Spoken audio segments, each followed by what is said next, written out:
Mr. President, the Honorable William Samoei Arap Ruto,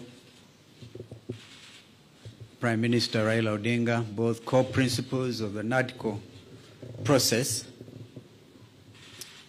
Ladies and gentlemen, I didn't find it easy to come in here this morning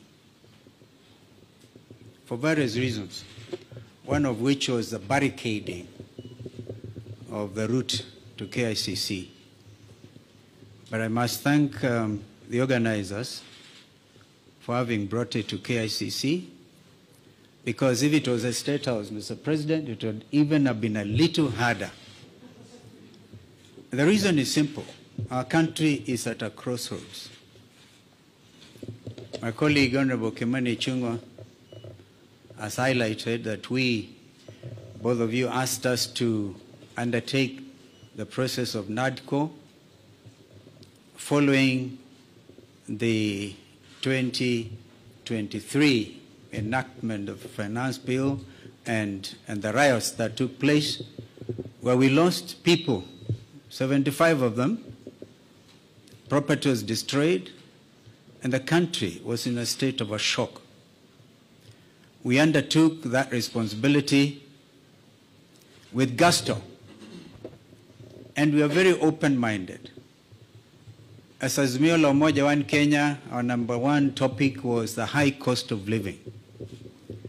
But Kimani and the team on Kenya Kwanza convinced us that it was the government responsibility and the opposition had nothing to do with discussing the high cost of living. I hope that in the light of recent developments, my friend Kimani would have revised that thought. Because again, 2024, Finance Act and the riots, and again we have lost 41 young Kenyans. This time they came in the form of Gen Z, but they are Kenyans. They have a right to belong. In fact, they are carrying the national flags. They have done it better than we did when some of us nearly got killed. Mr. President, I want to urge that we look at our country afresh. There's no way we can wish away the Gen Z revolution. And if we were to begin to be honest with ourselves, perhaps we need now to go back to Bomas, because during the presentations, Kimani and Cheruyot may remember, and Wandai was deputizing me, that a lot of Kenyans wanted us to open this space. The space has been opened by Gen Z. I wish we had moved with speed. It has taken inordinate delay to get to where we are today, to get the first product out of NADCO.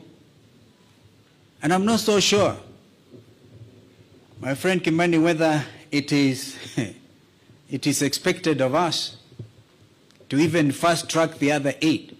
They have to be juxtaposed by the reality of the country and this new revolt. If we are not careful, all of us will get thrown out by the Gen Zs, because they say we have come of age. You say that we are leaders of tomorrow, we are leaders now. We can't wish them away. Therefore, I want to urge that we now look at the whole thing. For example, we have now set up the process of nominating new commissioners. We made it very clear that both you, Mr. President, and Mr. Raila Odinga, the Prime Minister, will have to agree on, perhaps most importantly, on who becomes the chair of the new IBC. That principle of consultation was inbuilt, and I thank my colleagues because we didn't have to struggle much to agree. But now is the time. The country is at a crossroads. Can we, for a beginning, even in order to bring the country to normalcy, can you, Mr. President, order the Inspector General of Police, if he doesn't resign, can he remove the police from the streets? Can the army get out of our streets and back to the barracks? I thank you.